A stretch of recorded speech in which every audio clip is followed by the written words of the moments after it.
Assalamualaikum warahmatullahi wabarakatuh. Perkenalkan, saya Dr. Suci Amalia Rendriana, peserta latihan dasar CPNS tahun 2022, Provinsi Kepulauan Bangka Belitung. Berikut saya akan menyajikan sedikit video monolog tentang instansi saya, pekerjaan yang saya lakukan, serta penerapan ASN yang profesional dan Smart ASN yang dapat saya lakukan dalam pekerjaan saya sehari-hari.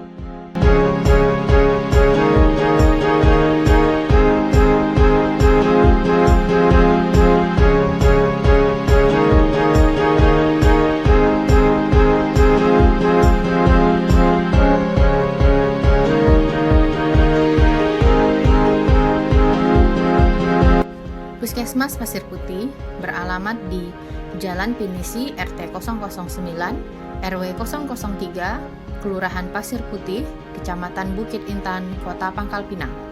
Sebelumnya, Puskesmas Pasir Putih beralamat di Jalan Sirsak nomor 117, RT 007, RW 003. Namun, seiring bertambahnya penduduk dan luasnya wilayah kerja, maka kegiatan pelayanan dipindahkan ke gedung baru yang beralamat di Jalan Pinisi saat ini. Gedung baru ini diresmikan pada tanggal 24 Januari 2022 oleh Wali Kota Pangkal Pinang. Wilayah kerja meliputi 3 kelurahan, yaitu Pasir Putih, Semabung Lama, dan Air Mawar. Berikut ditampilkan peta geografis dari 3 kelurahan wilayah kerja Puskesmas.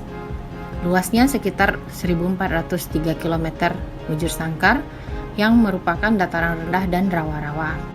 Struktur organisasi Puskesmas Pasir Putih dikepalai oleh seorang Kepala Puskesmas, Dr. Gigi Widianita Wahab, kemudian membawahi Kepala Subbagian Tata Usaha, Agusani SE, penanggung jawab UKM Esensial dan Keperawatan Kesehatan Masyarakat, Nur Suryani Eskep, penanggung jawab UKP, Dr. Mardina, dan penanggung jawab Jaringan Pelayanan Puskesmas dan Jejaring Fasilitas Pelayanan Kesehatan Alvia SST.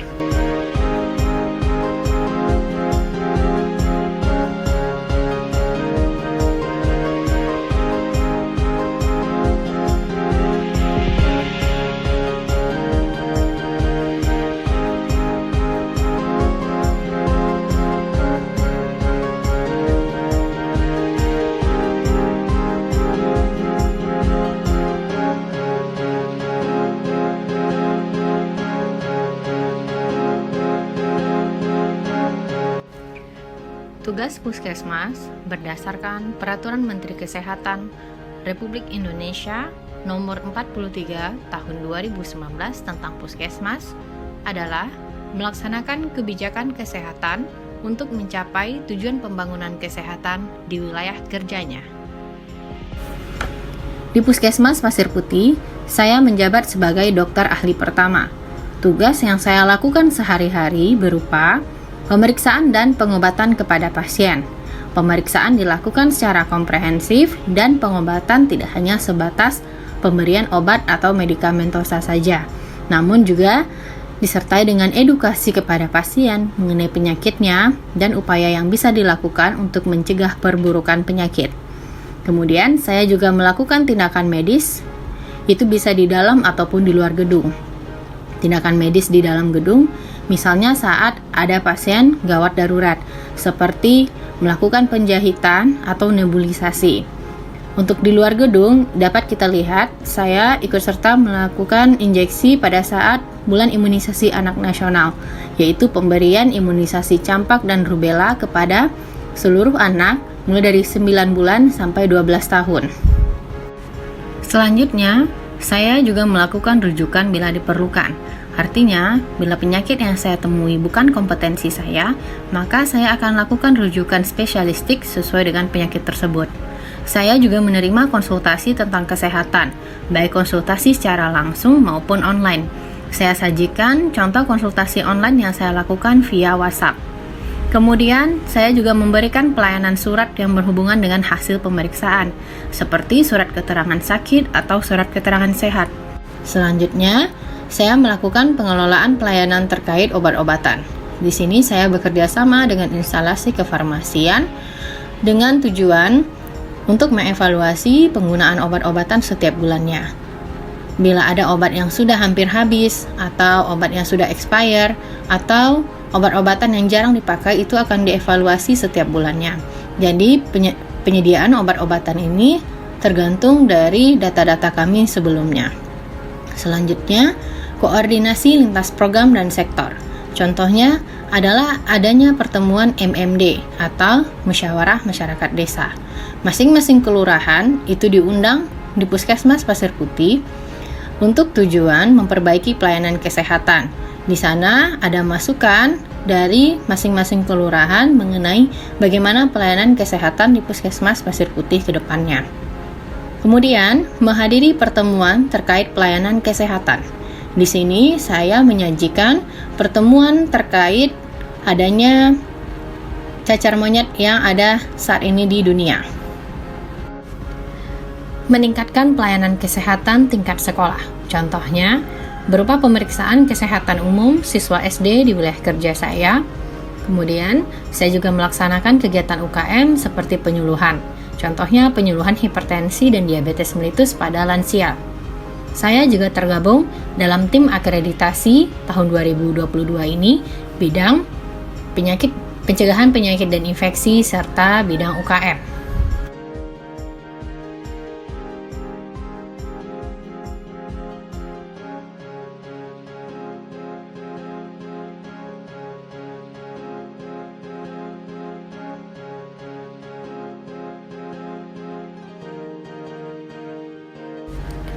Setiap ASN harus dapat merespon perkembangan teknologi dan informasi dengan positif.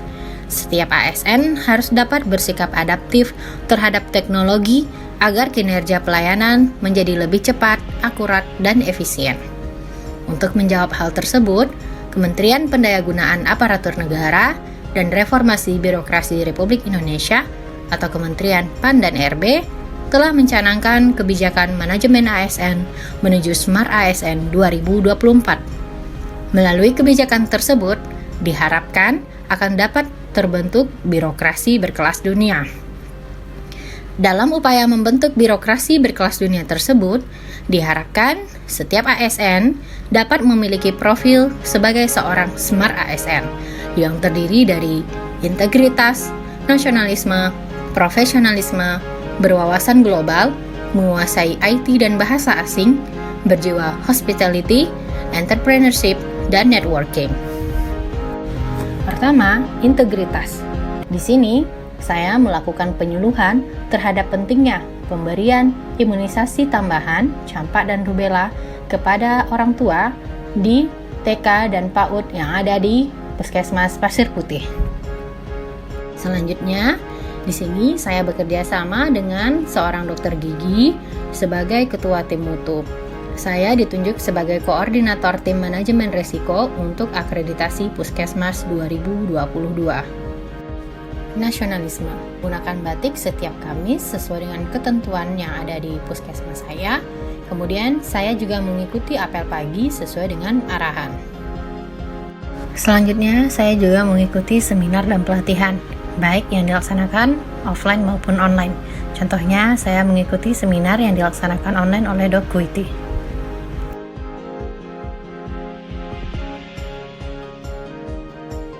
Di sini, saya berusaha untuk mengevaluasi sejauh mana pemahaman saya, baik dari segi conversation maupun structure untuk bahasa Inggris. Hospitality selalu menerapkan 5S saat melakukan pelayanan pada pasien. Profesionalisme selalu berusaha untuk datang tepat waktu ke puskesmas. Berwawasan global, mengikuti update terkini kasus cacar monyet yang ada di dunia. Entrepreneurship dan networking, bekerja sama dengan laboratorium swasta yang ada di Kota Pangkal Pinang untuk pemeriksaan laboratorium yang tidak bisa dilakukan di puskesmas. Misalnya, di Klinik Salam Sarma, Prodia, dan Promedik. Sebagai umpan baliknya, kami mendapatkan fee sesuai dengan pemeriksaan yang kami lakukan. Demikian video monolog saya pada kali ini, semoga memberi manfaat bagi kita semua. Terima kasih. Assalamualaikum warahmatullahi wabarakatuh.